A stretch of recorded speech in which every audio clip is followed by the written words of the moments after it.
اتوار کی صبح کو مسجد خضرہ سمن آباد میں، اس وقت تو مجھے معلوم نہیں تھا، بعد میں معلوم ہوا کہ ضیاء الحق صاحب بھی اس میں، وہ اس وقت یہاں پر تھے، کور کمانڈر تھے اور وہ وہاں پر آیا کرتے تھے اور وہ سویلین ڈریس میں آ کر وہ درس جو ہے سنا کرتے تھے۔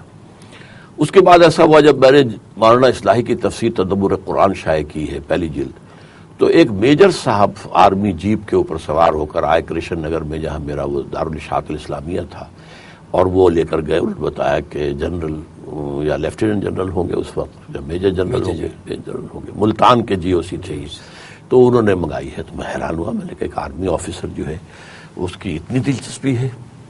بہرحال یہ تو ہوا ایک پس منظر۔ اس کے بعد جب ان کی حکومت آ گئی ہے، پھر انہوں نے اصل میں جو ہائی جیک کیا پی این اے کی تحریک میں، جو جوش اور خروش اسلام کے حوالے سے پیدا ہو گیا تھا، اسی کا لبادہ اڑ کر یہ سامنے آ گئے۔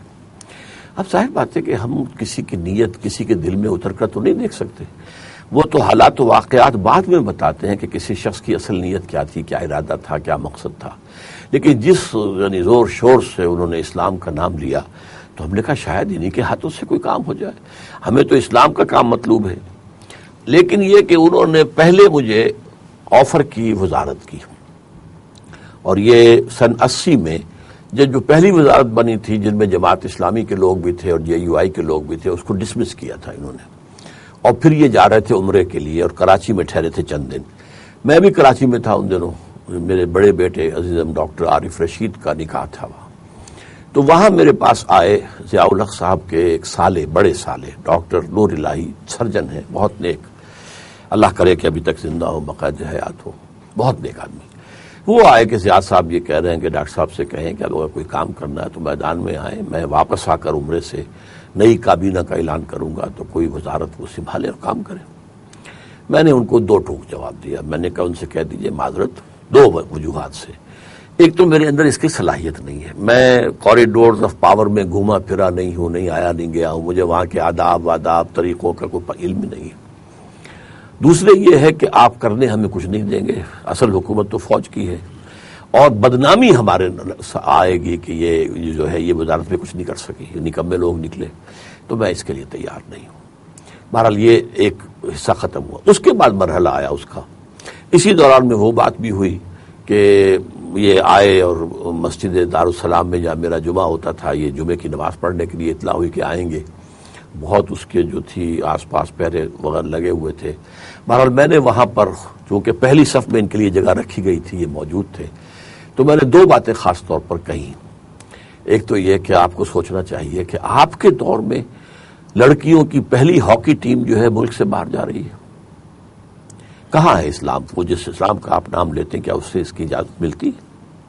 اچھا، اس کو تو انہوں نے واقعتاً میری بات سن کر اور اسی روز اعلان کر دیا کہ ہاکی ٹیم باہر نہیں جائے گی خواتین کی۔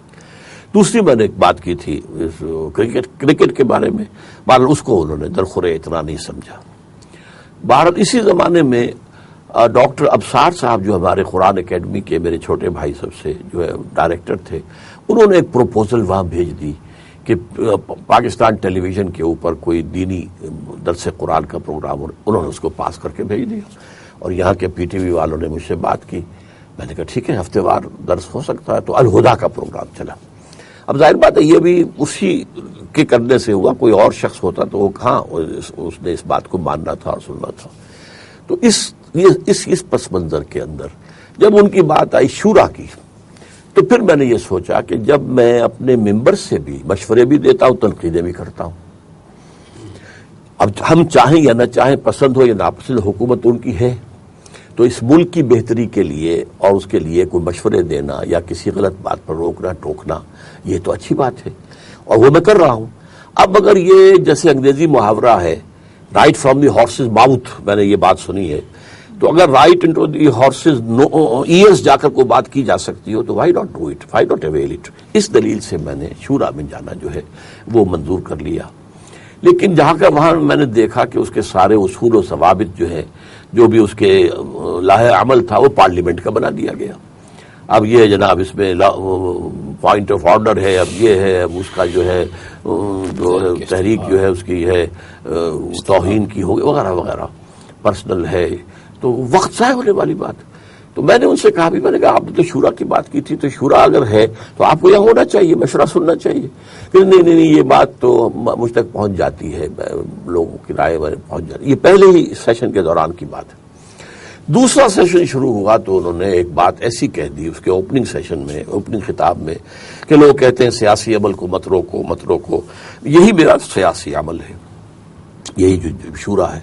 اب میرے کان کھڑے ہوئے کہ یہ تو انہوں نے گویا کہ ہمیں اپنا سیاسی الائی قرار دیا ہے. تو میں نے اسی وقت طے کر لیا کہ آئی شیل ریزائن. اور یہ بھی اسی دوران میں محسوس ہو گیا تھا کہ he doesn't mean any business, کچھ کام کرنے کو تیار نہیں ہے. یہ صرف جو ہے امریکہ کی جو جنرل پبلک اوپینین ہے اس کو یہ بتانے کے لیے کہ میری حکومت خالص فوجی نہیں ہے، بلکہ اس میں سویلینز بھی میرے ساتھ ہیں.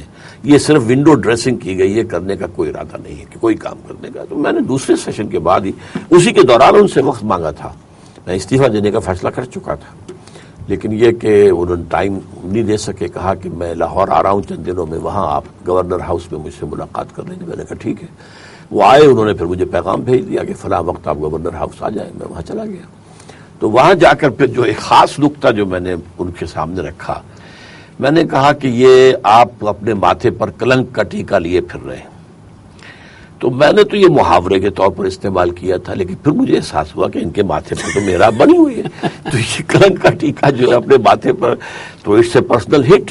تو لیکن یہ اس شخص کا اندر تحمل بہت تھا، تو اس نے اس کو بالکل نوٹس نہیں لیا. کیوں کیسے کیوں کہہ رہے ہیں؟ میں نے کہا دیکھیے آپ نے ایک فیڈرل شریعت کورٹ قائم کی، اپنے ہینڈ پکڈ علماء کو وہاں جج بنایا. تقی عثمانی آپ کا چوائس ہے، پیر کرم شاہ آپ کا چوائس ہے، ملک غلام علی آپ کا چوائس.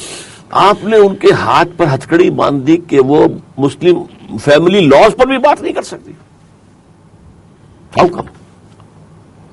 میں یہ نہیں کہتا کہ جو میں کہتا ہوں وہ آپ کریں، میں نہیں کہتا، لیکن آپ اپنے ٹرسٹڈ جو علماء ہیں ان کو آپ نے بٹھایا ہے، ان کی ہتھکڑی کھول دیں. اچھا یہ بھی میں نے کہا غلام احمد پرویز اس وقت تک زندہ تھا، اور غلام احمد پرویز وہ شخص ہے جس نے کہ یہ فیملی آرڈیننس جاری کروایا تھا صدر ایوب کے ذریعے سے، کیونکہ یہ ڈپٹی سیکرٹری تھا گورنمنٹ آف پاکستان میں اور اس کا جو ہے قریب رابطہ تھا. تو بہرحال میں نے کہا وہ ہے، وہ عدالت میں آ کے ثابت کر دیں کہ خلاف شریعت نہیں ہے. تو میں راضی، میرا رب راضی. کہنے لگے پھر یہ خواتین کو کیسے مطمئن کریں گے؟ میں نے کہا اگر یہی آپ کی سوچ کا معیار یہی ہے تو یہ میرا استعفیٰ حاضر ہے، میں جا رہا ہوں. السلام علیکم. یہ واقعہ ہوا ہے 5 جولائی 1982 کو، اور میں نے شورا کے بھی صرف 2 سیشن اٹینڈ کیے. ان کا مجرم ہوں میں، لیکن یہ کہ پھر میں نے یہ رائے میری بن گئی تھی کہ he doesn't mean any business. انہیں تو اپنی حکومت کو لمبا کرنا ہے اور ہر ایک کو خوش کرنا، خواتین کو بھی راضی کرنا، ایکٹروں کو بھی، ایکٹریسوں کو بھی، سب کو بھی، مغنیات کو بھی، مغنیوں کو بھی، سب کو راضی کرنا ہے اور اس کے ساتھ اپنی حکومت چلانی ہے. ڈاکٹر صاحب گزشتہ دنوں سے، بلکہ یوں کہنا چاہیے گزشتہ سالوں سے آپ نے پاکستان کے بارے میں جو تقاریر کی ہیں ان میں مایوسی بہت ٹپکتی ہے. بلکہ شاید آپ نے کوئی اس نام سے بھی تقریر تھی، کاؤنٹ ڈاؤن آف پاکستان، اس طرح کے. تو اس سے قوم کا مورال ڈاؤن نہیں ہوتا؟ دیکھیے مایوسی ٹپکتی ہے والی بات سے میں بات شروع کروں گا. عربی کا ایک کہاوت ہے کہ ظرف میں جو ہوتا ہے وہی ٹپکتا ہے. اب میرے ذہن میں جو کچھ ہے وہی باہر آئے گا. میں واقعتاً جو فیکٹس آن دی گراؤنڈ ہیں اس کے اعتبار سے پاکستان کے مستقبل سے مایوس ہو چکا ہوں، اور میری اس پر جو ہے وہ کوئی مائکرو اکنامکس کی بنیاد پر یا کوئی چھوٹی چھوٹی باتوں پر نہیں ہے، بلکہ 2 میکرو بنیادیں ہیں، بڑی بنیادیں. کہ پاکستان کے قیام کے 2 موٹیوز تھے، ایک منفی ایک مثبت.